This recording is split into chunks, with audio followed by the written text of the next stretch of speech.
ዝተመስገነን ይኹን። ቅዱሳን መላእኽቲ፣ ቅዱሳን ሰማዕታት፣ ቅዱሳን ጻድቃን በረከቶም ረድኤቶም ጸሎቶም ምስ ኩላትና ይኹን። እግዚአብሔር አምላክ እንድሕር ደኣ ፈቒዱ ኮይኑ እግዚአብሔር አምላክ ናቱ ቅዱስ ፍቓድ ኮይኑ ንኣይ ንባሪኡ ልናገረሉ አንደበት ንኣኻቱም ኮላይ ከምታ ነጋዴ ሊድያ እትሰምዑላ ልቦና እግዚአብሔር አምላክ ይዓድለና። እግዚአብሔር አምላክ ይዓድለና።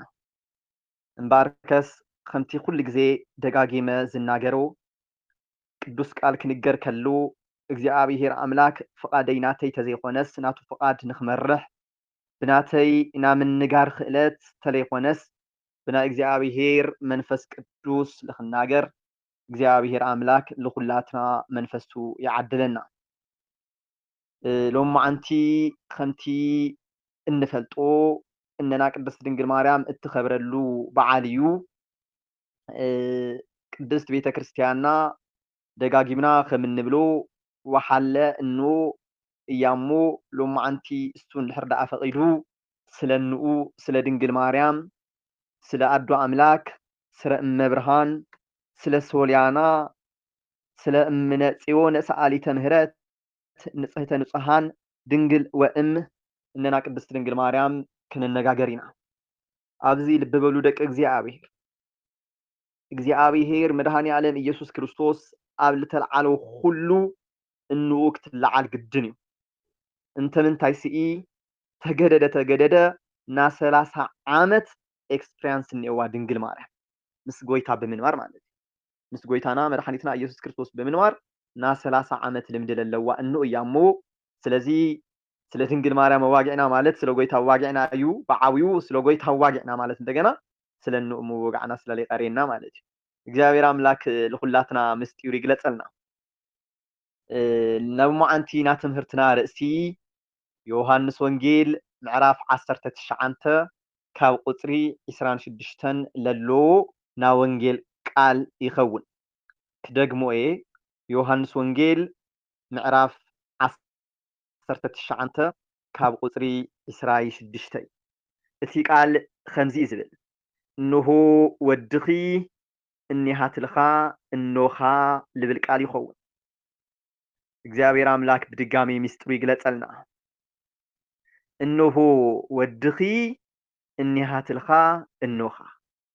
ናዚ ትምህርቲ እዚ መሰረታዊ ዕላማ አዶ አምላክ እማ አምላክ ልኾነት ቅድስት ድንግል እነና ቅድስት ድንግል ማርያም ፍቕራ በረከታ አማላድነታ ጣዕማ ብልተወሰነ መልክዑ ልደቂ እግዚአብሔር ምርዳእ ምንጋር ይኸውን። መቼስ አቦይ ኣብ ኦንላይን እንድሕር ሃልዮም ኮይኖም በቦታት ስለ ድንግል ማርያም ክንደይ ግዜ ተመስኪሩ እዩ። ብቅዱሳን አቦታት ብዓብዩ እንደገና በቅዱስ እግዚአብሔር በቅዱሳን መላእክቲ በቅዱሳን እኖታት ብፍላይ ለለዓና ለሓሻ ቅድስት ድንግል ማርያም እስካብ ኣብ ደሞም ተትፍተሽቶም ሓበሻ እዚኦምስ ና ድንግል ማርያም ጽሑፍ ክህልዎም ይመስለኒ ተባሂሉ ምርምር ልተቐመጠላ እኖ ቅድስት ድንግል ማርያም አቦታት በመኑ በአምሳለ መኑ ናስተማስለቺ ነና ቅድስት ድንግል ማርያም ንኣኽስ ብምንታይ ኢና ክንመስለኪ መምሰልኮ ሲኢናልኺ ምሳሌ ሲኢናልኺ ኢሎም ብዙሕ ነገር ልተናገሩላ እኖ ቅድስት ድንግል ማርያም ኣነ ድማ በቲ ኮልታፋ አንደበተይ ስለናታ ክምስክር እግዚአብሔር አምላክ ይፍቀደለይ። አሜን። መሰረታዊ ዕላምኡ እዚ ይኸውን። ናይዚ ቃል እዚ ተናጋሪ ትምህርቲ ርእሰይ ከይትርስዑ ታደቂ እግዚአብሔር ሃየ እንሆ ወድኺ እኒሃትልኻ እኖኻ ልብል እዩ። ዮሐንስ ወንጌል ምዕራፍ 19 ካብ ቁፅሪ 26 ናይዚ ቃል እዚ ተናጋሪ ጎይታና መድኃኒትና ኢየሱስ ክርስቶስ ናይ ዓለም በጊዕ ተናጋሪ በጊዕ ተባሂሉ ንኣና ልደቂ አዳም ኣብ መስቀል ደሙ ለፍሰሰልና ብሞቱ ሞት ብልመስል ሞት ምስኡ ሞይትና ትንሳኤ ብልመስል ትንሳኤ እንደገና ምስኡ ክንለዓል ፈቐደ መድኃኒ ዓለም ክርስቶስ ኢየሱስ ኣብ መከራ ግዜ ኣብ ጭንቂ ግዜ እናተገረፈ እናቆሰለ እናደመየ ክንደይ በደል እናበፅሖ እንኡ ቅድስት ድንግል ማርያም ፊት ለፊት ኮይና እዚ በደል እዚ ፀገም እዚ መከራ እዚ ሞት እዚ ትርኢ ነበረት። እዚ እዩ መነሻና እዚ ቃል እዚ ደቂ እግዚኣብሔር ልቢ በሉታ ኣይኮነን ዶ ኣምላክ ወሰብእ ዝኾነ ክርስቶስ ኢየሱስ መጋቢ ዓለም ዝኾነ ክርስቶስ ኢየሱስ ፈዋሲ ዓለም ዝኾነ ክርስቶስ ኢየሱስ መድኃኔ ዓለም ዝኾነ ጎይታ መድኃኔ ዓለም ኢየሱስ ክርስቶስ ወዳ ክግረፍ ከሎ ወዳ መከራ ክበዝሖ ከሎ ወዳ ናይ ዕሾኽ ኣክሊል ክድፈአሉ ከሎ ድንግል ማርያም ፊት ለፊት ኮይና ናነበዐት ካብዞም ሓሙሽተ ሓዘናት ሓደ ዝኾነ ኣብ መስቀል ለነበዐቶ ንብዓት እናነበዐት ትሪኦ ነበረት። ምስ መን ኮይና እንድሕር ተባሂሉ ኮይኑ ምስ ዮሃንስ ምስ ፍቅሮ እግዚእ ዮሃንስ ጎይታ ልፈትዎ ሐዋርያ ተባሂሉ ዝተገለጸ ኣብ ወንጌል ቅዱስ ዮሃንስ እግዚኣብሔር ልፈትዎ ሐዋርያ ምዚ ሐዋርያ እዚ ኮይና እነና ቅድስት ድንግል ማርያም ናወዳ ስቅላት ብዓይና ክትርኢ ከላ ጎይታ ኣብዚ ግዜ እዚ ከምዚ ኢሉ ተናጊሩ ኣብ ጥቓ መስቀል ኣብ ጥቓ መከራ ኣብ ጥቓ ሓዘን ኣብ ጥቓ ሞት ኮይኑ ኢየሱስ ከዓ ከምዚ በለ ነቲ ዝፈትዎ ደቀ መዝሙርን ፍቅሮ እግዚእ ዮሃንስ ማለት እዩ ነቲ ዝፈትዎ ደቀ መዝሙርን ኣብ ጥቑ ደው ኢሎም ምስ ረኣዮም ንንኡ ኣቲ ሰበይቲ እንሆ ወድኺ በላ ነቲ ልፈትዎ ሐዋርያ እውን ነቲ ደቀ መዝሙሩ ከዓ ንቅዱስ ዮሃንስ ፍቅሮ እግዚእ እኒሃትልኻ እኖኻ በሎ እቲ ደቀ መዝሙሩ እውን ካብ ሽዑ ጀሚሩ ናብ ገዝኡ ወሰዳ ይብል በረከታ ምስ ኩላትና ይኹን በረከት ቅዱስ ዮሃንስ ምስ ኩላትና ይኹን ደቂ እግዚኣብሔር ናይዚ ቃል እዚ ጸሓፊ ቅዱስ ዮሃንስ እዩ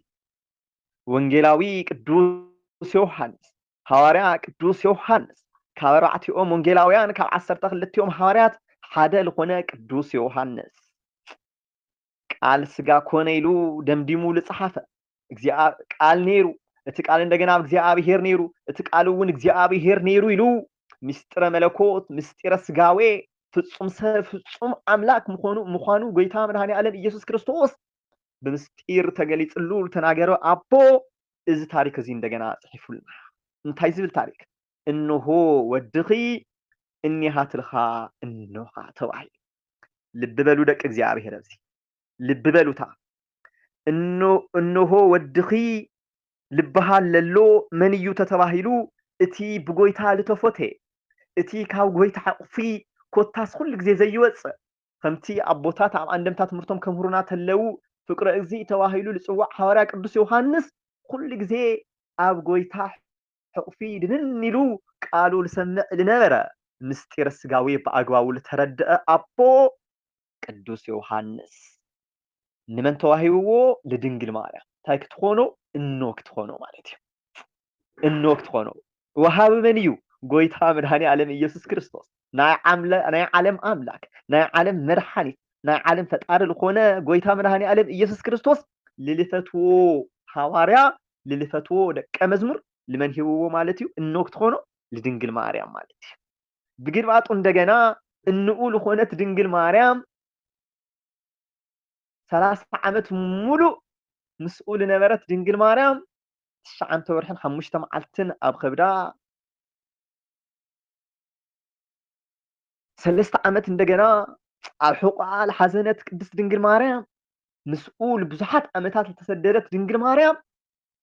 እኖ ክትኾኖ እንደገና ለቅዱስ ዮሃንስ ተዋሂብዎ ማለት እዩ እወ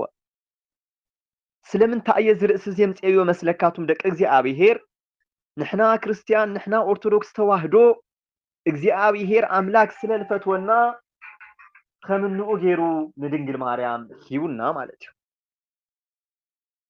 እወ ንዩ ነቲ ልፈትዎ ሐዋርያ ቅዱስ ዮሃንስ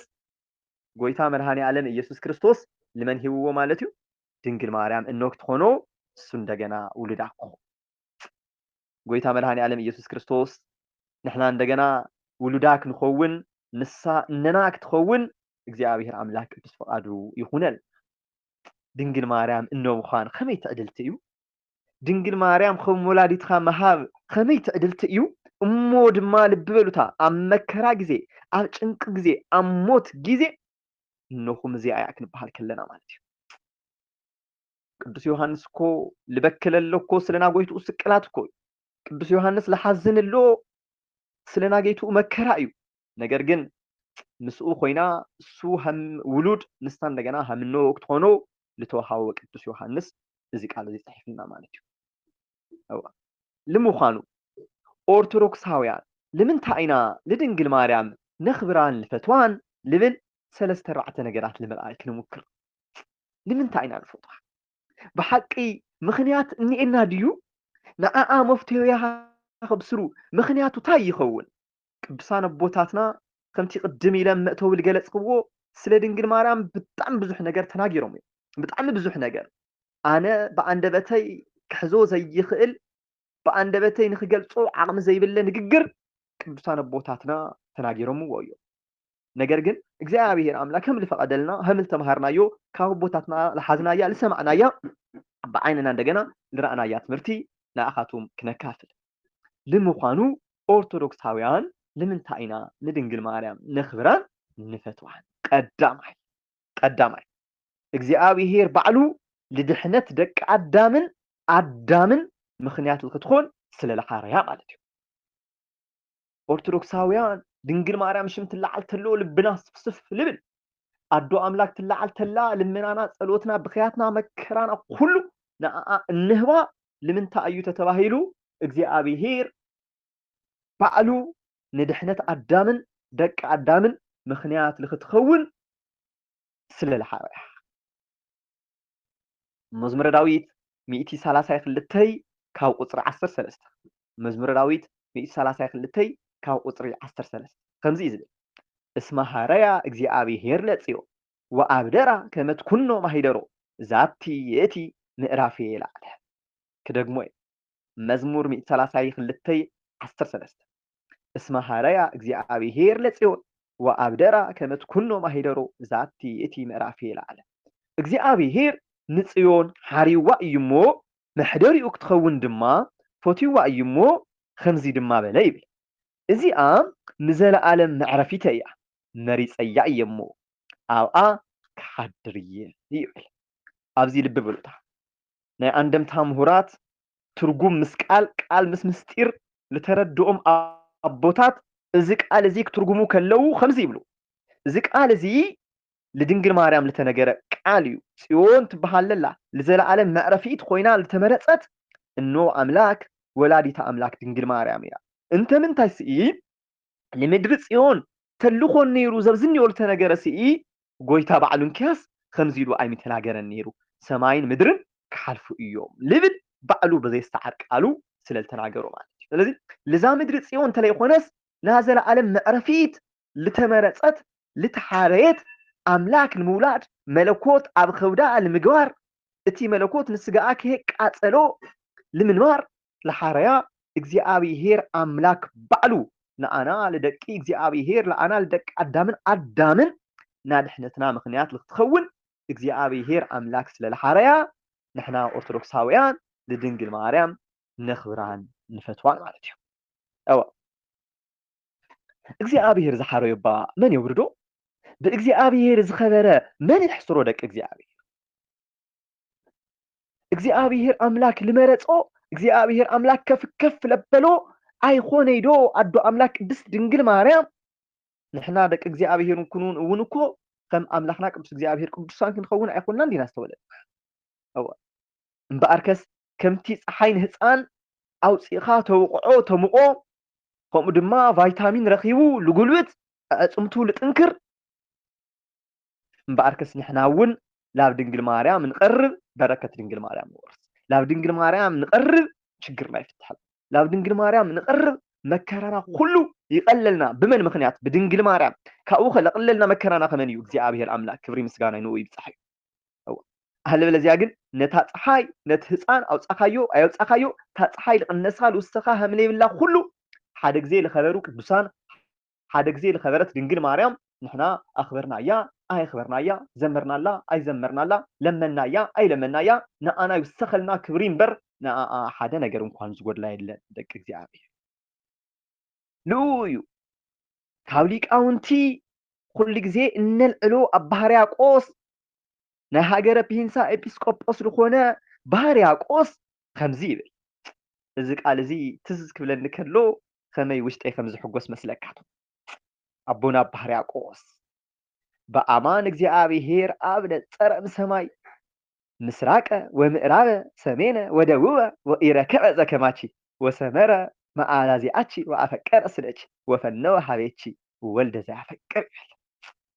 ይገርም በሐቅ እግዚአብሔር አብ ሰማይ ኮይኑ ንምብራቅ ንምዕራብ ንሰሜን ንደቡብ ጠመተ ከማኽ ዝበለ አይረኸብ ልብ ወደቅ እግዚአብሔር ህመን ለለ ይረኸበን هم ድንግል ማርያም ልበለ አይረኸበን ንዓኹውን መረፀ ኢሎም አቦታትና በቲ ጽቡቕ አንደበቶም የመስግንዋ ለቅድስት ድንግል ማርያም ምስራቅ ረኤ ምዕራብ ረኤ ሰሜን ረኤ ደቡብ ረኤ ወኢረከበ ዘከማች هم አኺ ልበለ ግን አይረኸበን ከመይ ጌሩ ክርከብ هم ድንግል ማርያም ልበለ እኖ هم ድንግል ማርያም ልበለ በሰለስተ ነገር ድንግል በሕሊና ብምንጋር በተግባር من كركب ፍጹም ለኾነ ኣብዛ ዓለም እዚ መን ክርከብ ሽሩፌል ስራፌል ካብኣቶም እውን ትበልጽያ ተባሂሉ ቅዱስ ኤፍሬም ምንጽሐፈላ ሁሉ እግዚአብሔር አምላክ ዓለም ሙሉ 360 ዲግሪ ዘረሞ ዘይረከበ ወከማች ዘከማች ወኢረከበ ዘከማች ህማኽል በለ አይረከበንሞ ይብል ማለት እዩ ስለዚህ ደቂ እግዚአብሔር ቱና መጀመሪያ ኦርቶዶክሳውያን ንምንታይና ለድንግል ማርያም ነኽብራን ንፍትዋን ተተባሂሉ እግዚአብሔር ባዕሉ እንታይ ስለልገበራ ማለት እዩ ስለልዓርያ ልኡዮ ቦታት ኩሉ ግዜ ኣንቲ ውእቱ ተስፋሁ ለኣዳም ኣመ ይሰደድ እምገነት ናበሉ ምስ ባህርያቆስ ኮይኖም ኣብ ቅዳሴ ለመስግኑ ማለት እዩ ኣዳም ካብ ገነት ኣብ ዝተሰደደ ግዜ ተስፍኡ ንስኽነበርኺ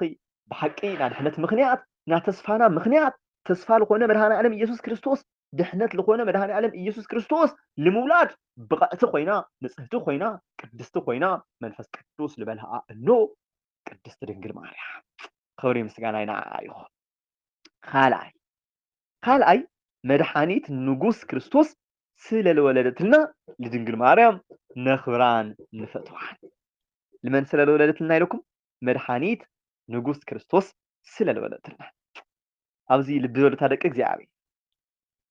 እግዚአብሔር አምላክ ኢየሱስ ክርስቶስ ኣብ ድንግል ማርያም ክሓድር ተሎ ብከዊን እዩ ካብ ስጋ ካብ ነፍሳ እንደገና ነፍሲ ነሲኡ ወሲዱ እዩ ምስ ድንግል ማርያም ተዋሂዱ ለቅዱሳን እኳ ነኽብሮም ሲኢ ብምንታይ ይሓዲርዎም ብመንፈስ ይሓዲርዎም ኣብዚ ኣፈላላይ ክርደአና ይግባእ ኣብ ድንግል ማርያም ግን ብከዊን እዩ መለኮት እያ ተሸኪማ ድንግል ማርያም ዘርሕርሕቲ ኣዶ እዚኣ እዛ ምስግንቲ ኣዶ እዚኣ እዛ ብፅእቲ ኣዶ እዚኣ ታእያ ተሸኪማ ንድሕሪና ኮይና መለኮት ክርስቶስ ኢየሱስ ኣምላክ ወሰብ እያ ተሸኪማ ኣለና ኣብዚ ብዙሕ ግዜ ታሪክ ልሰምዖ ለንብቦ ትዝ ይብለኒ ይገርመኩም ደቂ ንጉሳት እስራኤላውያን ደቂ ንጉሳት ዕብራውያን ና ኦሪት መጽሐፍቲ ብቐሊሉ ቀደም መጽሐፍ ቅዱስ ብቐሊሉ ስለለይርከብ ልነበረ የንብባ ስለልነበረ ኣሳተን ደንዘን ደቂ ንጉሳት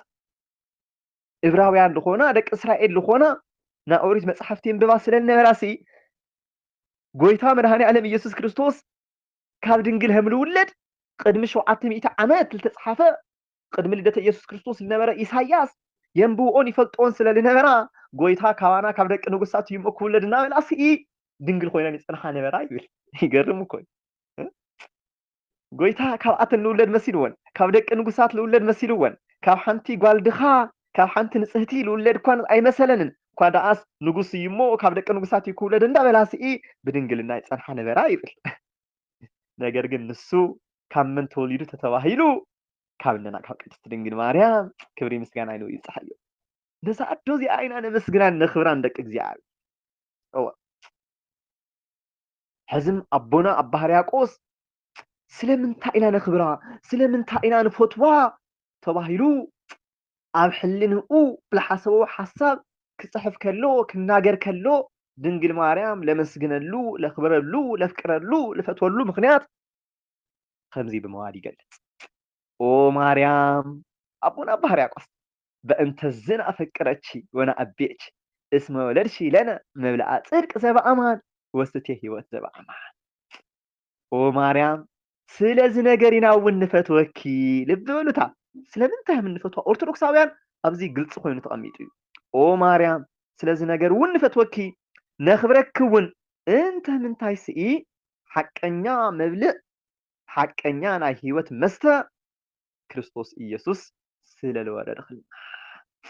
ኦ ማርያም በእንተ ዝናፈቅረቺ ወነአቤቺ እስመ ወለድሺ ለነ መብልአ ጽድቅ ዘበአማን ወስቴ ህይወት ዘበአማን ንምንታይ ኢና ነኽብረኪ ይብሎ ንምንታይ ኢና ንፈትወኪ ይብሎ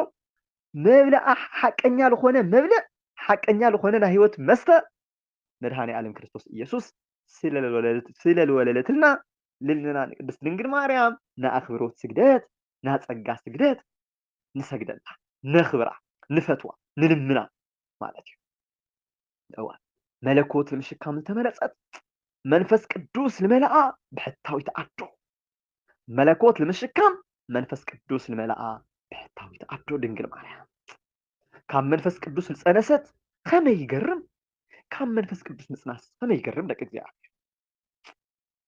እዚ እኮ ኣቦታት ኩሉ ግዜ እኮ ሕቶ ኮይኑዎም እኮ እዩ ኩሉ ግዜ ኣቦታት እዚ ሕቶ ክኾኖም ከሎ መለኮት ምሽካም እንደየናይ ለኣክል ምስጢር ምዃኑ ክርድኦም ከሎ ኩሉ ግዜ ከምዚ ኢሎም የመስግኑ ጎይታይ እንኻ መን ኢልና ንጽዋዓ ይብሉ መን ኢልኩም ኢኹም ትጽውዕዋ ደቂ እግዚአብሔር ለድንግል ማርያም ለወላዲተ ኣምላክ ለእምነ ብርሃን መን ኢልኩም ኢኹም ትጽውዕዋ ኣቦታት ግን ከምዚ እዩ ጎይታይ እንኻ መን ኢልና ንጽውዕ ኣዶ ጥራሕ ከይንብላ ድንግል ኮይና ረኺብና እያ ይብሉ ድንግል ከይንብላ እውን ሕፃን ሓቂፋ ረኺብና እያ ጎይታይ እንኻ ንጽዋዕ ከምዚ ልደንቕ እንድሕር ኮይኑ ስኢ ንዓኻ ደኣ መን ኢልና ንጽውዓካ እናበሉ ልቅዱስ ኤፍሬም ይመስክር ድንግል ማርያም ንምጽዋዕ ከቢድዎ ና ድንግል ማርያም ኣዶ ኣምላክ ከም እንደዚ ምጽዋዕ እንድሕር ልኸብድ ኮይኑ ጎይታይ ለኣኻኸ እንደይ እንታይ ኢልና ንጽዋዓካ እንታይ እዩ መግለጺኻ ናበሉ ይጽውዑ ምስልኮ ደቂ እግዚአብሔር ልብ በሉ እስቲ ኩላትና እስቲ ልብ ንበል ንሕሰብ እስቲ ንረዳእ እስቲ መንፈስ ቅዱስ እስቲ ይውረሰና ኩላትና 30 ዓመት ሙሉ ምስ ጎይታ ብሓባር ምንባር ከመይ ይደንቕ ይኾን እንታይ እናተነጋገሩ ይኾኑ ኣነ ገርመኒ እዩ በእውነት እንታይ እናተነጋገሩ ይኾኑ ዲያቆን ሄኖክ ሃይሌ ሓደ ግዜ ኣብ ዝኾነ ስብከቱ እንታይ ኢሉዋ ይኾን ኢሉ ሕዚ ምግቢ ከቐርቡ ከለዉ ሲ እንታይ ኢሉ ባሪኹ ይህብዋ ይኾን ከምቶም ሐዋርያት ዶ ባሪኹ ይህብዋ ይኾን እንታይ ኢሉ ይህብዋ ይኾን እዚ ነገር እዚ ግን ኩሉ ድንግል ማርያም ኣብ ውሽጣ ተሓስቦ ነበር ሕቲ ኢሉ መጽሓፍ ቅዱስ ወዶ ሉቃስ ወንጌል ምዕራፍ 1 በልቧ ትጠብቀው ነበር ኣብ ልባ ሒዛቶ ነይራ 30 ዓመት ሙሉእ ምስ ጎይታ ምንባር ክላዓሉ ከለዉ ዝወደይ ህመይ ሓዲርካ ትብሎ ተላ እንታይ ኢሉ መሊሱላ ይኾን እወ ናተኣዘዛ እንጨይቲ ምጽእ ክበሃል ከሎ እንጨይቲ እንዳምጽአ ንኡ እናተለኣኸ ካብቶም 5 ሓዘናት ሓደ ኩልኩም ተስታውስዎ ወዳ 12 ዓመት ኮይኑ ወዳ ጠፊኡ ልበኸየቶ ብኽያት ከም ውላዳ ናተኣዘዘ ከም ኣምላኽነቱ ድማ እናገልገለቶ ዝነበረት እኖ ቅድስት ድንግል ማርያም ነቲ ንጉስ ክርስቶስ ኢየሱስ ስለወለደትልና ኦ ማርያም ናስተበጻች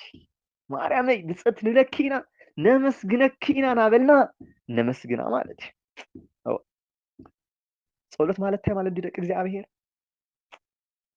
ጸሎት ማለት እኮ ጸሎት ተናግሮተ ምስለ እግዚአብሔር ምስ እግዚአብሔር ምንጋር እዩ ጸሎት ማለት ንና ቅድስት ድንግል ማርያም 30 ዓመት ሙሉ ምስ ኣምላክ ትነጋገር ተላ ጸሎት ዶ ይኾነ ደቂ እግዚአብሔር ቡሊ ተምሃረት እንና ቅድስት ድንግል ማርያም ቡሊ ክትነብብ ከላ ሐዲስ እናተርገመ ከምናይ ኤማሁስ ተጓዓዝቲ ልባ ብቃሉ ዶ ይብልኦ ነይሩ ይኾን ይገርም እዩ ደቂ እግዚአብሔር ለዛ ኖ እዚኣ ኢና ኩሉ ግዜ ንልምን ንጽሊ ምክንያት ተተባሂሉ ና ቅዱሳን ጸሎት እግዚአብሔር ኣምላክ ስለለቀል እዚኣ ብደንብ ገይርኩም መስምሩ ካብ ናትና ንሓቀተኛታት ጸሎት ብላዕሊ نا ቅዱሳን ጸሎት ኣብ ቅድሚ እግዚኣብሔር ሓይሊ ኣለዎ ኣብ ቅድሚ እግዚኣብሔር ሞገስ ኣለዎ ኣብ ቅድሚ እግዚኣብሔር ክብሪ ኣለዎ ስለዚ ንእግዚኣብሔር ኣብ ሕቑፊ ኣብ ሕቑፋ ካብ ዝሓዘለቶ ድንግል ማርያም ቃሉ ብሽክሽክታ ብእዝና ካብ ዝሰምዐት ድንግል ኣዶ ኣብ እግራ ወዲቕና ቃሉ ተተምሃርና ክብርና ሓፍሓፍ ይብል እምበር መዓዝ ይጎድል ኮይኑ ደቂ እግዚኣብሔር ኣዶ ወዲድክልና ኢኹሞ ስለዚ ንገብረክ ኣለና ነመስግነኪ ኢና እነና ቅድስት ድንግል ማርያም ስለ ድንግል ማርያም ክሓስብ ከለኹ ስለ ድንግል ማርያም ክናገር ከለኹ ገና ብቆልዓይ ናሃለኹ ዝተምሃርክዎ ታሪክ ንኣባ ጊዮርጊስ ዘጋስጫ ኢትዮጵያዊ ኣቦ ኣባ ጊዮርጊስ ዘጋስጫ ታሪክ ኩሉ ግዜ ኣብ ልበይ ይኹ ውዳሴ መስቀል ዝብል ብሓውና ዳንኤል ክብረት ዝተፃሓፈ መፅሓፍ ነይሩ ስለ ኣባ ጊዮርጊስ ዘጋስጫ ኣባ ጊዮርጊስ ዘጋስጫ ስለ ድንግል ማርያም ኣርጋኖ ዝብል መፅሓፍ ዝፀሓፈ ማለት እዩ ካልእ ቋንቋ በጣም ብዙሓት መንፈሳዊ መፅሓፍቲ ዝፀሓፈ ካብኡ እንታይ እዩ ታሪኩ ካብ ድንግል ማርያም ምስ ድንግል ማርያም ለለዎ ርክብ ኩሉ ግዜ ገርመኒ እዩ ኣነ ኣቦና ኣባ ጊዮርጊስ ዘጋስጫ ገና ህፃን ኮይኑ ናብ ኣቦታት ኣገልጋሊ ኮይኑ ረድእ ኮይኑ ክቐርብ ከሎ ሲኢ ከምቲ ቀደም ኣብ ገጠር ብደንብ ጌርኩም ትርድዎ ኢኹም ኣብ ገጠር ዝዓበኹም ኣሕዋት ተሃልዩኹም ማለት እዩ ኣቦና እውን ተሃልዮም ብደንብ ክሕግዙ ንኽእሉ እዮም ኣብዚ እኽሊ ብእምኒ እዩ ዝጠሓን እና ብእምኒ እንዳጠሓኑ ሲኢ እንዳበኸዩ ድንግል ማርያም በይዛኺ ኣፈይ ክፈትለይ ኣፈይ ክኸፍተለይ ላብ ወድኺ ላብ ኢየሱስ ክርስቶስ ለምንለይ እንዳበሉ ሲኢ ኣፎም ኮልታፋ ስለ ዝነበሩ ወይም ለለብቱን ለመናዮ ቋንቋ ባባእ ስለ ዝነበሩ ኣፎም ክኽፈተሎም ኩሉ ግዜ እኽሊ ኣብ ዝጥሕንሉ ግዜ ናበኸዩ ይልምኑ ነበሩ ናብ መን ናብ ቅድስት ድንግል ማርያም ኣንብብዋ ኣሕዋተይ እቲ መፅሓፍ ውዳሴ መስቀል ዝብል መፅሓፍ ማለት እዩ ይበኽዩ ነበሩ ድሕሪኡ ግን እነና ቅድስት ድንግል ማርያም ተገሊፃት ኣሎ ኣይ እግዚኣብሔር ኣምላክ ክባርከካ ከሎ ልቃሉ ትምረፅ ተለኻ ስለ ክርስቶስ ኢየሱስ ክትናገር ስለ ንኡ ስለ ቅድስት ድንግል ማርያም ክብሪ ምስጋና ክትናገር ክመርፀካ ከሎ ባእባእ ዝነበረ ኣንደበት ኮልታፋ ዝነበረ ኣንደበት ይኸፍት ናትና ብሓጢኣት ኮልታፋ ዝኾነ ኣንደበት ከመይ ዘየኽፈት ደቂ እግዚኣብሔር ከመይ ዘየኽፈት ከፊታትሉ ድንግል ማርያም ተገሊፃትሉ እምበኣርከስ እግዚኣብሔር ኣምላክ ጸሎትካ ሰሚዕልካ እዩ ልመናካ ሰሚዕልካ እዩ እሞ ካብ ሕዝልየ እግዚኣብሔር ንኽተመስግን ኣንደበትካ ክኽፈተልካ እዩ ተባሃለ ከምዚ ኢሉ ግን ይፅሊ ነበረ እቲ ብጣዕሚ ዝገርመኒ ኣቤቱ መድሃኒ ዓለም ኣቦይ ንኣንደበተይ ሃይለ ቃል ሃበኒ ናይ ማህፀና መንበር ናይ ድንግል ነገር ከዋጋእ እናበለ ይፅሊ ነበረ ኣንደበቱ ምስ ተኸፈተሉ ክንደይ መፅሓፍቲ ዝፀሓፈ በረከት ድንግል ማርያም ምስ ኩላትና ይኹን ደቂ እግዚኣብሔር በረከታ ረድኤታ ኣማላጅነታ ፍቕራ ጣዕማ ምስ ኩላትና ይኹን ደቂ እግዚኣብሔር ጣዕሚ ቅድስት ድንግል ማርያም ልጣዕማ ብቻ እዩ ዝፈልጣ ደቂ እግዚኣብሔር ኣብዚ ልቢ በሉታ ጣዕሚ ቅድስት ድንግል ማርያም ልጣዕማ ብቻ ከምኡ ኢሉ መዝሙረ ዳዊት ወር እግዚኣብሔር ኣምላክ እስካብ እንደገና ጥዑም ምዃኑ ሲ ቅመስዎ ቀሚስኩም ትፈልጥዎ ኢኹም ኢሉ ናይ ድንግል ማርያም ጸሎት እንደየናይ ለኣክል ሓይሊ ከምልህብ እንደየናይ ለኣክል ኣብ እግዚኣብሔር ኣምላክ ተቐባልነት ከምለለዎ ልጣዕማ ብቻ እዩ ዝፈልጣ ተስታውሱ ዶ ሓደ ታሪክ ደቂ እግዚኣብሔር ተስታውስዎ ዶ ትኾኑ ሓደ ወጣት መፂኡ ንሓደ ቦሲ ኩሉ ግዜ ፍቅሪ ድንግል ማርያም ኣብ ኣንደበቶም ዘይፈልዮቦ ነይሮም ኩሉ ግዜ በቃ ማርያም ከምቲ ንሕና ተወልዳ ተለኽን እንዶታትና ማርያም ናብርክን ተወልዳ ማለት እዩ ኩሉ ግዜ ካብ ኣንደበቶም ማርያም ፍቅሮም እንደገና ምስ ማርያም ዝነበረ ኣቦ ሓደ ወጣት ይቐርብ ወላኦም ኣቦይ ንሶም ሲ ኩሉ ግዜ ሽም ድንግል ማርያም ኩሉ ግዜ ጣዕሚ ድንግል ማርያም ኩሉ ግዜ ፍቅሪ ድንግል ማርያም ኢኹም ተዋግዑ ከመ እዩ ፍቅራ ኣነሲ ክርድአኒ ይደሊ እየ ኢሉ ቀሪቡ ልቢ በሉታ ክርድአኒ ይደሊ እየ ካብኡ እቶም ኣቦ ኣራንሺ ኣብ ቅድሚኦም ነበረ እሞ ኣልዕል ኣቢሎም እቲ ኣራንሺ ቅርፍ ኣቢሎም ምንም ከየጥዕምዎ ማለት እዩ ኩላ እዛ ኣራንሺ በሊዕምዋ ዝወደ ኢሎሞ እዛ ኣራንሺ ጥዑም ዶ ኢሎሞ ኣበይ ጥዕሞ እዮ ወስኩም ከይኹም ጥዕምኩምዎ ኢልዎም እንታይ ኢሎም ተትምልስሉ ይፅቡቕ እምበኣርከስ ንኣራንሺ ጣዕሚ ተለይ ጥዕምካ ሃምለይ ትፈልጣ ኩሉ ና ድንግል ማርያም ጣዕሚ ንፈልጣ ለለ ናብ ድንግል ማርያም ዝቐረበ እዩ ብጸሎት ድንግል ማርያም ለኣምን እዩ ብኣማላጅነት ድንግል ማርያም ለኣምን እዩ ብፍቅሪ ድንግል ማርያም ለኣምን እዩ ኢሎም መሊሶምሉ ይበሃል በረከት አምስላትና ይኹን ብሓቂ ንዛኖ እዚኣ ኢና ነመስግና ኣለና ደቂ እግዚኣብሔር ንዛኖ እዚኣ ኢና ከፍ ነብል ኣለና ደቂ እግዚኣብሔር ንዛኖ እዚኣ ኢና ንልምን ኣለና ደስ ክብለና እዩ ልግባእ ሳልሳይ ያው ከይንውሐልኩም ሰዓት ስለለይብና ማለት ሳልሳይ ዓሰር ቅዱሳን መላእኽቲ ዓሰር ቅዱሳን ወለድና ስለንኽተል ማለት እዩ ድንግል ማርያም ንምንታይ ኢኹም ባተፍቅርዋ ንምንታይ ኢኹም ሽማ ትፅውዕዋ ንምንታይ ኢኹም ትበኽይዋ ቅድሚ ድንግል ማርያም ስእሊ ኮንኩም ተተባሂልኩም ደቂ እግዚኣብሔር ምክንያቱ ዓሰርና ወይም ለለ ፍረና ወይም ለለ መንገድና መርአይቲ ቅዱሳን መላእኽቲ ቅዱሳን ወለድና ኣቦታት እኖታት ስለዝኾኑ ማለት እዩ ኣብዚ መጽሓፍ ቅዱስ ግልጽ ገይሩ ኣሚጡልና ድንግል ማርያም ክብሪ ከም ልግባእ ድንግል ማርያም ፍቅሪ ከም ልግባእ ድንግል ማርያም ምጽላይ ምልማን ከም ልግባእ ኣምሂሩና እዩ ልኡኮ ኢላ ተዘከሩ መኳንንቲኩም ሰነገርኩም ቃለ እግዚኣብሔር ይብል እሞ ኣንቱሙ ተኣምርዎም እንፍሬሆም ፍርኦም ናርኦኹም እንደገና ደኦም ምሰልዎም ለቶም ኣቦታትኩም ተኸተልዎም ከም ዝተባሃልና ኩሉ ዓሰር ኣቦታትና ዓሰር ቅዱሳን መላእኽቲ ተኸቲልና ድንግል ማርያም ነኽብራ ነፍቅራ ንፈትዋ ማለት እዩ ብስሩ ግን ሓደ ነገር ክሓትት ደቂ እግዚኣብሔር ብለይ እመቤታችን ኢየሱስ ምፍላጥ ይከኣል ዶ ይኾን ከመይ ኢኹም ትሓስቡ ብለይ እመቤታችን ኢየሱስ ንፈልጦ ዲና ኣይንፈልጦ እዚ ሓቂ ምክንያት ተተባሂሉ ወልደ እግዚኣብሔር ፍጹም ሰብ ፍጹም ኣምላክ እግዚኣብሔር ቅድሚ ብስጋ ምግላፁ ኢየሱስ ኣይተባሃለይ ኣይበሃል እውን ንሱ ኢየሱስ ልብል ሽም መድሓኒት ልብል ሽም ካብ ቅዱስ መልአክ ቅዱስ ገብርኤል ለድንግል ማርያም ኢየሱስ ይኽትብል እዩ ዝተባሃለት መዓዝ እዩ ተተባሂሉ ኣብ ተዋህዶ ግዜ እዩ ምስ ድንግል ማርያም ክወሃድ ተሎ እዩ ምስ ድንግል ማርያም ምስ ተዋሃደ ናተዋህዶ ሽም ተዋሂብዎ እንታይ ልብል ሽም ኢየሱስ ንዓለም መድሓኒት ልብል ሽም ማለት እዩ እዚ ናይ ስጋ ጥራሕ ሽም ይኾነ ናይ መለኮት ጥራሕ ሽም ይኾነ ናይ ምንታይ ማ እዩ ናይ ተዋህዶ ሽም እዩ ስለዚ ድንግል ማርያም ክትኽበር ይግባእ እመቤታችን ብፈጣሪ ልትሓረት ብቅዱሳን መላእኽቲ ብቅዱሳን ሰባት ልኸበረት ልተመስገለት ኣዶ እያ ንሕና ብስሩባ ኣይነ ክብሪ ተልናያስ መን ይጉዳእ ይኾን መን ይጉዳእ ልብስ በሉ የእውነት መን ይጉዳእ ከምቲ ጎይታ ልሳወል ነቲ መውጊኢ ብረት ተተቃዊምካ ልመን ይገደካ ልበዓልካ ይብእሰካ ልበዓልካ ይገደካ ልተባሃለ ልድንግል ማርያም ለይምኽባር ደቂ እግዚኣብሔር ናባዓልና ክብሪ ዝቅ ነብል እምበር ሓደ ግዜ ለቅዱሳን እግዚኣብሔር ኣምላክ ቃል ኪዳን ኣትዩሎም ለቅዱሳን መሪፅዎም እዩ ለድንግል ማርያም ብፍላይ ማሂደረ መለኮት ክትኸውን መለኮት መሕደሪ ክትኸውን ተመሪፃ እያ ንዩ ናይ ቅዱስ ገብርኤል እስቲ ምስክር እስቲ ኣብዚ ንንብብ ምክንያቱ ዓሰር ቅዱሳን መላእኽቲ ዓሰር ቅዱሳን ወለድና ስለንኽተል ለድንግል ማርያም ንፈትዋ ንብለና እሞ ቅዱስ ገብርኤል ብሱር እንታይ ኢልዋ ኦ ምልእተ ጸጋ ደስ ይበልኺ እግዚኣብሔር ምሳኺ እዩ ንስኺ ካብ ኣንስቲ ልተባረክኺ ኢኺ ሉቃስ ወንጌል ምዕራፍ 1 ቁፅሪ 28 መን እዩ እዚ ቅዱስ ገብርኤል ኣብሳሪ መልአክ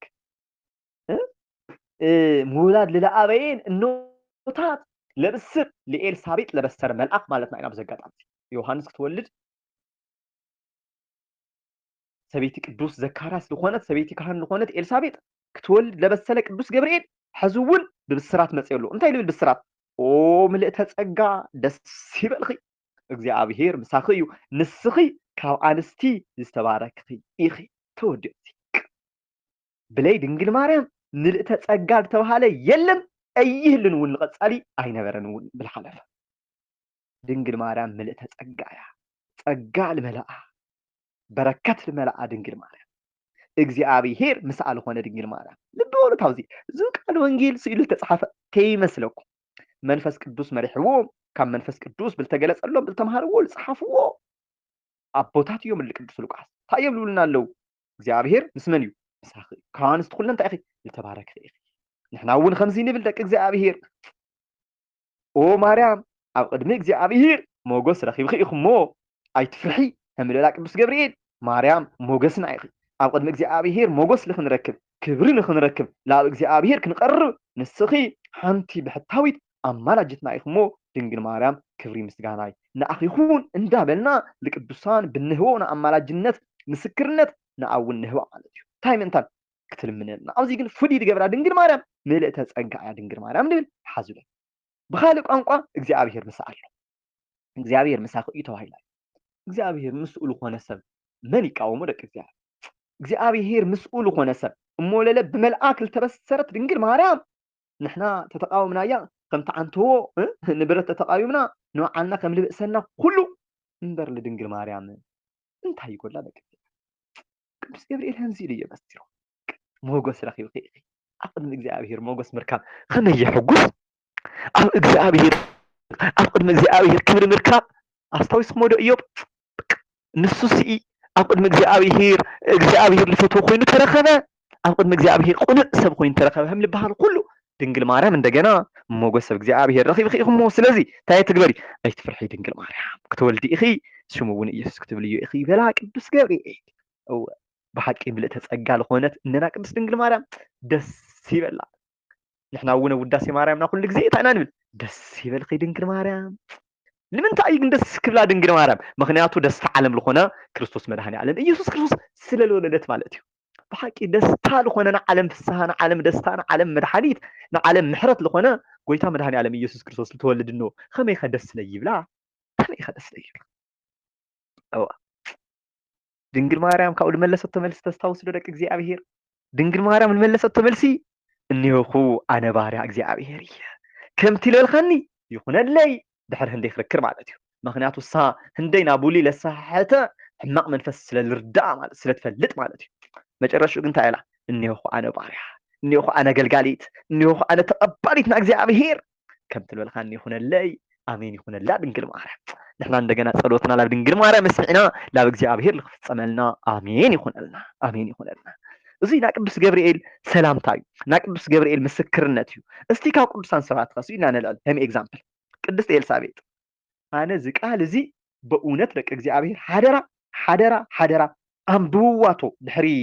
አነ ምስ ወዳእኹ ኣብ መጽሓፍ ቅዱስ ከይድኩም ሉቃስ ወንጌል ምዕራፍ 1 ካብ 4 ይለሎ እስካብ 48 ይስተንብዎ አንብዋቶ ይኹም ሓደራ ና ቅድስት ኤልሳቤጥ ፍጹም ለኾነ ምስክርነት ለድንግል ማርያም ክብሪ ምስጋና ይህም ልግባአ ምስክርነት አነ ግን ሓደ ነገር ብቻ ከላል ቅድስት ኤልሳቤጥ አዱ ቅዱስ ዮሐንስ ያ ዘመዳውን ያለ ድንግል ማርያም ዘመዳ ስለለኾነት ሁሉ ኪሎ ሜትር ቋሪ ጻላብ ዓዳ አላው ኤፍሬም ተራራ ክትኸይድ ከላ ኤልሳቤጥ ቃል ሰላምታ ማርያም ምስሰማዓት ኣብዚ ልብ በሉታ ቃል ምን ምስሰማዓት ቃል እግዚአብሔር በደንብ ይክርደና ልግባ ኤልሳቤጥ ቃል ሰላምታ ማርያም ምስሰማዓት ቃል ምን ቃል ሰላምታ ማርያም ቃል ምን ቃል ሰላምታ ድንግል ማርያም ቃል ምን ቃል እኖ አምላክ ድንግል ማርያም ቃል ምን ቃል እመብርሃን ቃል ምን ቃል ሶሊያና ቃል ምን ቃል እምነ ጽዮን ሰዓሊተ ምህረት ንጽሕተ ንጹሐን ድንግል ማርያም ቃል ሰላምታ ማርያም ምስሰማዓት እቲ ህፃን ኣብ ማህፀና ተሰራሰረ ቃል ምን ምስሰማዓት ቃል ድንግል ማርያም እዚ ብቻ ይኾነ ይቅጽል መጽሐፍ ቅዱስ ንኤልሳቤጥ ድማ መንፈስ ቅዱስ መላአ በዓብይ ድምጽውን ብንእሽተይ ድምጽ ኣይኮነ በዓብይ ድምጽውን ከምዚ በለት ንስኺ ካብ አንስቲ ዝተባረክኺ ኢኺ እቲ ናይ ማህፀን ክፍረውን ብሩኽ እዩ እኖ ጎይታይ ናባይ ክትመጽኸ እዚ ይግበአኒ ድዩ እንሆ ድምጽ ሰላምታ ምስ ሰማዕኹ እቲ ህፃን ኣብ ማህፀነይ ብሓጎስ ተሰራሰረ እቲ ካብ እግዚአብሔር ዝተነገረኪ ቃል ከም ዝፍጸም እተኣምኒ ብጽእቲ ኢኺ ሉቃስ ወንጌል ምዕራፍ 1 ቁጽር 4 ስለ ቃሉ እግዚአብሔር አምላክ ተኸበረ ተመስገነ ይሁን እነና ቅድስት ድንግል ማርያም ትኽበር ትመስገን በሐቂ ልብ በሉ በዓብይ ድምጽ ዓዊልኻ ንስኺ እነይ ቅድስት ድንግል ማርያም ካብ አንስቲ ኩለን ልተባረክኺ ኢኺ ለማለት መጀመሪያ መንፈስ ቅዱስ ተሓድረካኒ እዩ አነ ይኹንኩን ዘለኹ ደቂ እግዚአብሔር ሉቃስ እተሰአለ ሉቃስ ስእላዊ بالመስል መልክዑ ስእላዊ بالመስል መልክዑ ለአና ከረደእና ከሎ መንፈስ ቅዱስ ምስ መላአ እዩ ለምን ለቅድስት ኤልሳቤጥ ርኢኹም ኣሕዋት ሕዚ ስለ ድንግል ማርያም ሰባት ለንቋሽሹ ለለው ላቲ ስብሃት ክብሪ ምስጋና ንዓይ ብፅሕያ መንፈስ ቅዱስ ስለለመለኦም እዩ ኣርባዕተ ነጥብ ክነቕምጥ ኢና ዝግበአና መንፈስ ቅዱስ ልመልኦ ግን እንታይ እዩ ልብል ንኤልሳቤጥ ድማ መንፈስ ቅዱስ መላአ እሞ بعبي دمسي عويلا مالتي بعبي دمسي خمزي بلت نسخي كاب انستي تبارك خيخي اتيناي محسن خفرون بروخيو انه قويتاي ناباي ختمتي زي قبأن ديو انه هو دمس السلام تام مسمعه اتهزان اما حسني بحاقوس تسراسر لك اكزيابير لدنقل مارام هم انه المقبال هم قدس يوحنس مخان يدلي انيوكم ديهم لدنجل مريم هم النول مقبال هم قدست إلسابيط منفس قدوس كحدركا يقبأ زين مسمر زين بدن بيجيكم حازله لدنجل مريم هم النول مقبال من مخان يدلي فكرة أجزاء مخان يدلي مالتي بمن تفتاو مخان يدلي بأجزاء أبير تفتاو مخان يدلي لكريستوس لأننا قدست دنجل مريم هم النول مقبال ناقويتاي أدول أوايك تمسها مجوري يخون لمن منفس قدوس كنم لا يقبأ مالتي أبزي تحايلي أم منفس قدوس ينو أم منفس قدوسنا بأجزاء تفتاو دخاي تفتاو يقابل نجار ينو سلازي تأكلكم دلي أي برقهم لومي لدنجل مريم برقت لومي كان يا توم أحواتنا بروتستانت لحد يوم يوم مال جن لخونه خوينو لدنجل مريم لون قاش يستهليو يتحزلوا بقى أزك على زين بول منفس قدوس اندحر مري قوة أي كبل نسخي كأنس تلتوارك كبلي وين لنا فكرة أجزاء اندحر خوينو اندحر لقويتها من هني على بيجوس كريستوس فوتي أي كبل هم ولديك بهاو ولد خوينو بعلي بهاو لدنجل مريم خبري مسجان عنا عايب صحيح مستر مسكال قال مسترجوم لو واحد بوتاتنا لا خمزي ولو زبزني أنا جرسي لبولتها لدنجل مريم منسجان لدنجل مريم هم أدونة مقبع نادنجل مريم إما أملاك إما إجزاء إما فتاري إما كريستوس إما برهان سهول أنا دنجل وإم ملئت أجا شيدان مهرت إلى خالم مسكار عالم نعلم قنقا نعلم أوكت لنا عالم نجسات لنا عالم طبيعان سي زوزني مشتري تصور يبل بحق تصور يدك إجزاء مخنياتو منفس قدس لي ولو مشتريا منفس قدس تهالي كما خم قدس إلسابيت يخا تمسكن أو ونجل لتصحافة خم قدس إلسابيت يخا التمسكن أو اشتغل له هص عندنا بحاجة السراسر يمسكن أملاكو لمن يجينا مسكن له لتي أو أدوق يتهل له هص تايم السماء أدونا قدس دينجل مارام سلام تام السماء السراسر مالك أو ቅዱስ አግናጢዮስ ዘአንጾቻ ዘብዝኒኦ ከብርሃር ህልና ከሎ ከም ዝይብል ነገር ግን ናይ ዓለም ጠቢባን እዚ ሁሉ ዝተሰወረ ይብል ናይ ዓለም ጠቢባን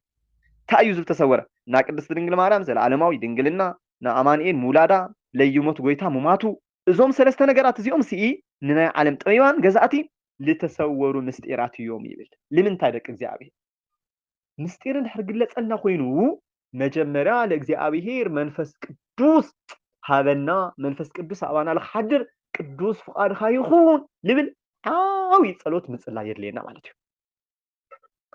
لك عم مزمر داويت لله مالتي ابيتو نصح لبن فطرلኝ يقناون منفس بوسطي عدس عاوي صلوت يدك እግዚአብሔር منفس قدوس وردلي لك مصلاي بጣም عاوي صلوت ካውኻ መንፈስ ቅዱስ ምስወረድ ለካ ከታይ ካትሆን ምሰቦታት ከምስ ለባህር ያቆስ ምሰቦታት ከምስ ለቅዱስ ያሬድ ምሰቦታት ከምስ ቅዱሳን መላእክት ህምል ቅዱስ ገብርኤል ምስነታትካ ምስል ቅድስት ኤልሳቤጥ በሓደ ኮንካ አዶ አምላክ ለአኺ ክብሪ ምስጋና ይብጻሕ መለኮት ተሸከምኺ አዶ ኢኽሞ ለአኺ ምስጋና ይግባእ ላብ አምላክ ትንምንልና ንአኺ ይግበአክ እዩሞ ስለዚ ድንግልነይ አነ ብዙሕ ነገር ጎዲልን እንዮ ስለዚ ንስኽ ምስ እግዚአብሔር አትዓርቅን ኃጢአተይ በዚሕንዮ ኃጢአተይ ልክቀለለይ ናንስሐ ህይወት እግዚአብሔር አምላክ ልኸዕድለኒ ሓደራ ቅድስት ድንግል ማርያም لمن اللي أدو أملاك سخل تبارك خيخي أدو أملاك أقعد مجزء موجس لرخب خيخي أدو أملاك أدو قيتا نسخي لمن ميخي كم ملائكتي نسخت عبي كم قدسان نسخت عبي إلنا مثل الله يقبلنا مالتي أو سلزي سالساي لدينجل مريم نفتولو نفكرلو مسرتها ومخنياتها يتتوهلو أثر قدسان ملائكتي أثر قدسان ولدنا سلين خطر مالتي بتالي نحنا تجارو الدنيا هاتينا بحق قبل قدوس ياريد لعلي من ممهرنينا بحق قدوس ياريد لدينجل مريم هم يجيروهم لمسجنا كاي يبلع النسخاتهم تردوا لازم لزينا أنا مسجنا راو عيننا أنا متشرشا تلو هم لو يرد أن اللي مخنيات تسعتي لعي منو يتأخذ أن اللي حميم خانو جراس للعفو أن اللي مالتي راو عيننا أنا متشرشا بلمنا عن أما لا جنتان خنربح خنتكلم من مالتي زي أنا متشرشا لا مسرتها بتقولي أورثوذكساويان نحنا كريستيان لمن تعينا لدينجل مريم نخبرا لفتوى مريم بيه اسمشن لتراو نابلنا نزمر لا لمن تعي تتواهلو مخنيات بالمناء بأمالا دنتا لخنربح من تمات لوي عم مزمر سمانات شعنتي قصة ثلاثة تعيلو شيدانة تكايركو مثل هرياني أسمر وازي أحرات شيدانة تكايركو مثل هرياني ولا خمون دينو مزمر سمانات شعنتي ثلاثة تغاقي مالي مستوم لفتوم مستمل مرصهم سي تجبرهم قال كيداني فتصمخو وا دك እግዚአብሔር ልመረጽው ለምንታይ ይባል በዘጋጣም እዚ እግዚአብሔር ከመረጽ ከሎ ማለት እዩ ምንም ክራይቴሪያ ይውልሽ ና እግዚአብሔር ክራይቴሪያ ልብና ኩላሊት እዩ ልብና ኩላሊት ምርምር ለላ እግዚአብሔር አምላክ ጥራሕ همناتنا كيመስለና اللي ቅዱስ ጴጥሮስ እኮ ማለት እዩ ካብና ድኻታት ዓለም ካብና ድኻታት ስራሕ ካብ ዓሳ ምግፋፍ እሕዲጉ ናብ ደቂ ሰባት ላብ ወንጌል ልኽገፉ ልኽእቱ ልመረጸ እግዚአብሔር እዩ ለምንታይ ትልኹም without any reason ብለይ ምንም ምክንያት ማለት اللي نبي إرمياس أما هتسن أديهم እግዚአብሔር አምላክ ሃረይኩ ከማህፀነ አደከ አማህፀነ አደከና ሃለኻ መሪጽ አካል ተባለ ብለይ ምንም ምክንያት ይውል ለእግዚአብሔር ምክንያት አይባል ስለዚህ ኪዳን ካብ ልፈጸመሎም ሓንቲ እነና ቅድስት ኪዳነ ምህረት እነና ቅድስት ድንግል ማርያም ስለዚህ እግዚአብሔር አምላክ ኪዳን ምስለ ፈጸመሎም እግዚአብሔር አምላክ ውዕል ምስለ አሰረሎም ሰባት ንሕና በቃል ኪዳኖም ልኽንርባሕ ልኽንጥቀም بصولت متجاه يجب أن هذا أمبر نا أتهم من قشاش مقوام أجاب ديدك እግዚአብሔር نحن أرثوذكساويان أبوتاتناكم إلهم أيمهرونان نحن أول خمو أي نبلن بالمناان أمال جنتان خنربح خنتقم منتان ቅድስት ድንግል ማርያም ንፈትዋ ነኽብራ ማለት እዩ ኣብዚ ኩሉ ግዜ ትፈልጥዎ ታሪክ እንዮ ዮሐንስ ወንጌል ምዕራፍ 2 ቁጥሪ 1 ዮሐንስ ወንጌል ምዕራፍ 2 ቁጥሪ 1 ኩልኩም ይኹም ትፈልጥዎ ታሪክ እዚ ኣብ ቃና ዘገሊላ ኣብና ገሊላ ልበሃል አውራጃ ቃና ትበሃል ከተማ ለተገበረ ንኣማላጅነት ስራሕ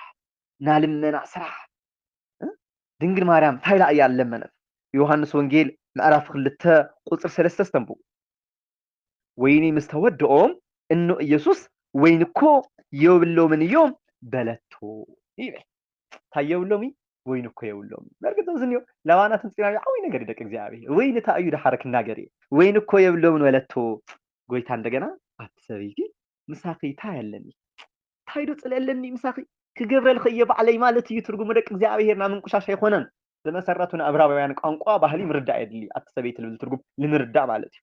ሎምሎዊ አሁን ዝለልኩም ሓዲጎም ወይ ምክርካት ስለል ተረዶም ይመስለኒ ብተወሰነ መልኩ አትሰቢቲ ናኽብረን ነጋግራ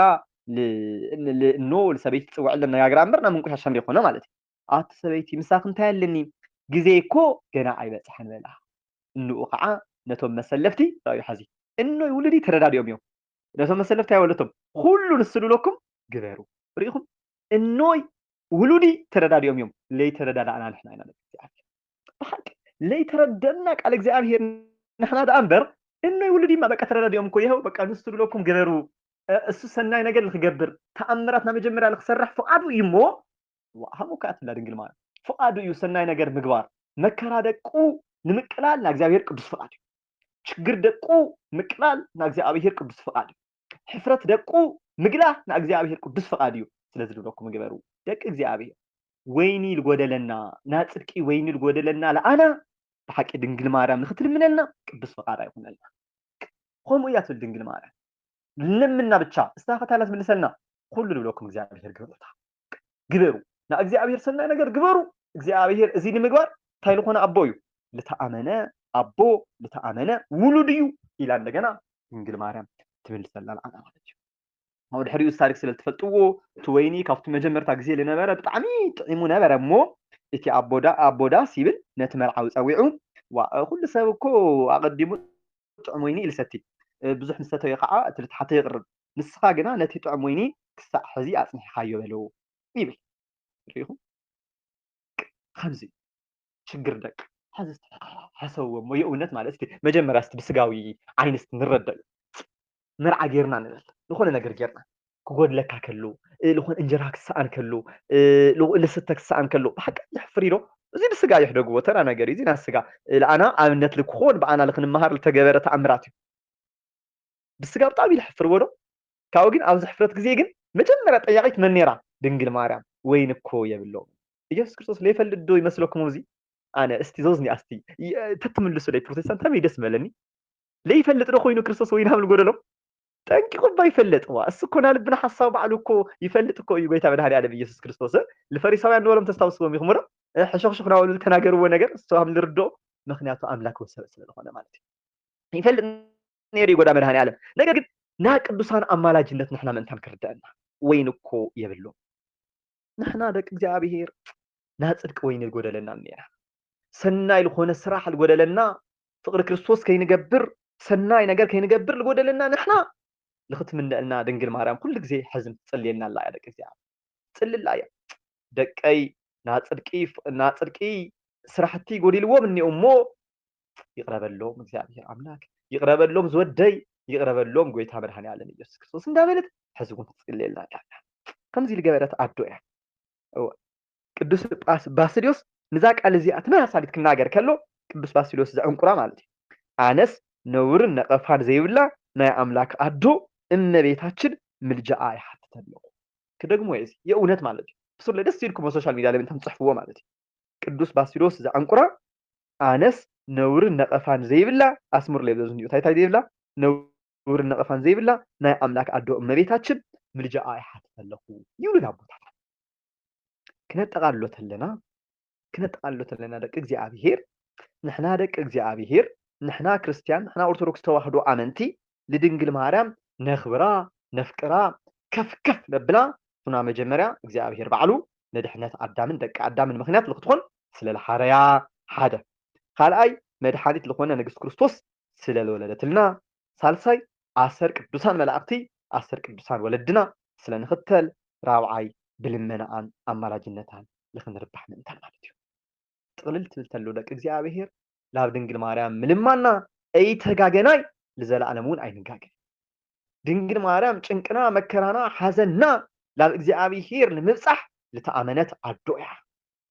ድንግል ማርያም ናትና ጸገም ናትና መከራ ሞክርዎ የእውነት ማለት እዩ ዘንዝኒዮ ኣነ ሜቢ ቶም ወለደይተ ትግለጽ ዝቋንቋ እዚ ብጣዕሚ ደስ ይብል ፍቅራ በአግባቡ ብደብል ተረድኦም ማለት እዩ ኣነማ ገና ታተልብል ወጣት የለለ ወለድና ስለዚህ ክምስክሩ ከለው ኣብ ቅኔ ማህሌት ኣትዮም ኣብ ጾመ ጽጌ ህመይ ይህብ ለመስግንዋ ካብኡ ዘዝኒዮ ግን ኣነ ማለት ታይሞኑ ነው እምበይ በቃ ሕዝቢ ቤተ ክርስቲያን ድንግል ማርያም ተመስግንያ ተኽብርያ ምናምን ትባሃል ተሎ ክርስቶስ ለይልዓል ልመስሎ ሰብ በጣም ብዙሕ ኣሕዋተይ ክርስቶስ ዝለዓል ተሎማ ድንግል ማርያም እያ ኣብዚ ልብ በለቀ ምንም ሕዚ ክርስቶስ ኣድሒንና ዋ መስቀል ድንግል ማርያም እያ ክርስቶስ አምሂሩ ኩሉ ግዜ ድንግል ማርያም ምስኡንያ ክርስቶስ ተሰዲዱ ኩሉ ግዜ ድንግል ማርያም ምስኡንያ ክርስቶስ 30 ዓመት ሙሉ እስትንገሩና ታይ ባና ገበረ ነይሩ 30 ዓመት ሙሉ ደቂ እግዚአብሔር እሺ እዚ ዋላ ሓደጉ ወሽ ልብ ምስ ገበረ 12 ዓመት ምናምን ንሕደጎሞ እስካ 3 ዓመት ምስ ድንግል ማርያም ታይ ናዋጋዓ ነይሩ ይኾን እንዳውም ቦታት ደንብ ገይሩት ምስጢር ትርድኦም ተሎ ታይ ብል መሲልኩም ሓቀይ ኣብ መስቀል ግዜስ ዝሐዝ ለቕመጥናዮ ርእሲ ማለት እዩ እንሆ ድኺ እናሃትልኻ ነኻ ኢሉ እግዚአብሔር አምላክ ጎይታ መድኃኔ ዓለም ኢየሱስ ክርስቶስ ለዮሐንስ ይዎ ኢልና አቦታት ዘብዝኒዮ ከመሳጥሩ ተለው ቅዱስ ዮሐንስ ሲ ቃል ነይሩ ተቃለለ እግዚአብሔር ነይሩ ተቃለለ እግዚአብሔር ነይሩ ልበሎ ሲ ትምስጥር እዚ ካመን ይተማሂሩ ወንድሕሪ ልኾም ተዋሂሎም አንድም ካብ ድንግል ማርያም ምክንያቱ ድንግል ማርያም ጠንቂቃት ስለትፈልጦ ወዳ ማለት የዋጋዕ ስለነበረ 30 ዓመት ብሎ ማለት አንድም ሐዋርያ ስለነበረ በሐዋርያትነቱ ምስጢር መንፈስ ቅዱስ ወሪድዎ ተገሊጽሉ እንዳበሉ ለምን ገረመ መሳጥርዎ ማለት ስለዚህ ቅዱስ ቤተ ክርስቲያንና ለቅዱሳን እትህወ ክብሪ ብልልክዖም ክብሪ ጎይታ መድኃኔ ዓለም ኢየሱስ ክርስቶስ አኽብርዎም ቃል ኪዳነይ ምስኦም ፈጺመን ይኹሞ ለኦም ለምንዎም ና ቅዱሳን ጸሎት ይቅበል ና ኃጥኣን ጸሎት ግን ጸላእኹ ይብል ቃል በቃል ጸላእኹ ምክንያቱ ላብ እግዚአብሔር ንጉስ እዩ ጎይታ መድኃኔ ዓለም ንጉስ እዩ ላብ ንጉስ ተቀርብ ተለኻ እንደገና ነጽህ ቃይኻ ተቀርብዎ ዶ ኣያሙን ስለዚህ በቅዱሳን ምልማና ለቅዱሳን አትሐሱልና ጸሎትና ስምዑልና ማልና ተኸክሊና ኣይተጋገናን ንሕና ኦርቶዶክስ ተዋህዶ ወሉን ነገር ክትሕዙ ለእየ እዚ ጥራይ ግን ይኾነ ለግብራ ለቅድስና ለንጽህና ብልገልጹ ሽማት ቅዱስ ቤተ ክርስቲያን ለድንግል ማርያም ትጽዋዕ እንይኹም ደቂ እግዚአብሔር ለምንታይ አይለኩም ለግብራ ለቅድስና ለንጽህና ብልገልጹ ሽማት ቅዱስ ቤተ ክርስቲያንና ብዙሕ ዓይነት ሽማት ትህብ لمن لدنجل ማርያም ማለት ታይትብል እማ አምላክ ትብል ታይትብል ወላዲተ አምላክ ትብል ታይትብል ኪዳነ ምህረት ትብል ታይትብል እምነ ጽዮን ትብል ታይትብል ሰአሊተ ምህረት ትብል ታይትብል ንጽህተ ንጹሃን ትብል ታይትብል ድንግል ወእም ትብል ታይትብል እመ ብርሃን ትብል ታይትብል ምልእተ ጸጋ ትብል ታይትብል ሶሊያና ትብል ብዙም ኩሎም ሽማት እዚኣቶም እንዳጻውዓት ለአዶ አምላክ ለኾነት ለወላዲተ አምላክ ቅድስት ድንግል ማርያም ምክንያቱ ጎይታ ስለወለደትና ኢላ ቤተ ክርስቲያንና ተኽብራ ትዝክራ ማለት እዩ ና ድንግል ማርያም በረከት ረድኤት አማላጅነት ፍቅሪ ጣዕሚ ምስኩላትና ይሁን ለባ ጊዮርጊስ ዘጋስጫ ለቅዱስ ያሬድ ለባ ሕርያቆስ ለቅዱስ ኤፍሬም ምስጢሩ ጥበቡ ዝክገልጸሎም ለአምላክ ጸልያ ምስጢሩ ጥበቡ ዝተገለጸሎም አቦታትና ለአና እንደገና ምስጢር ጥበብ ንክግለጸልና ቅዱስ ፈቃዱ ይሁነና ንና ቅድስት ድንግል ማርያም በረከት ረድኤት ምስኩላትና ይሁን እግዚአብሔር አምላክ አይፈላለየና ዓድና ሰላም ይግበረልና ፍቅሩ ጣዕሙ ቸርነቱ ሁሉ ምስኩላትና ይሁን በድጋሜ ናነና ቅድስት ድንግል ማርያም ስም ተከበረ የተመስገነ ይሁን እንሆ ወድኺ እኒሃትልኻ እንሃ ዮሐንስ ወንጌል 19 26 ለምሃረና ልገሰጸና ልመኸረና ናቦታትና አምላክ ቅዱስ እግዚአብሔር ስሙ ልተከበረ ልተመስገነ ይሁን ተከበረ ልተመስገነ ይሁን ወስብሐት ለእግዚአብሔር ወለወላዲቱ ድንግል ወለመስቀሉ ክቡር የጽንሐና ወረት ያበለይ